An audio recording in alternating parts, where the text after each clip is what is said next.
नमस्कार. मी बापू सरोदे. मी पिंपरी चिंचवड भोसरी येथे राहिला आहे.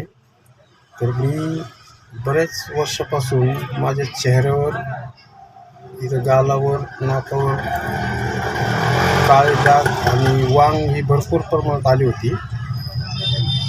बरेच क्रीम वापरल्या, सगळ्या काही ट्रीटमेंट काढून पाहिल्या, परंतु मला कुठल्याही क्रीमनी असा फरक पडला नाही. परंतु मी कविताताई यांच्याकडून त्यांची जी नाईट हर्बल क्रीम वापरली, तिने मला 20 दिवसात जवळजवळ 80% फरक माझा हा चेहऱ्यावर जाणवतो आहे. आणि 100% रिझल्ट नाईट हर्बल क्रीमचा चेहऱ्यावर दिसून येतो. तर ज्याला कोणी वांगेचा जास्त गालावर दिसत असेल चट्टे, त्यांनी एकदा नाईट हर्बल क्रीम वापरून बघा. 100% रिझल्ट आहे आणि चांगली क्रीम आहे. मला स्वतःला असा तिचा फरक जाणवलेला आहे.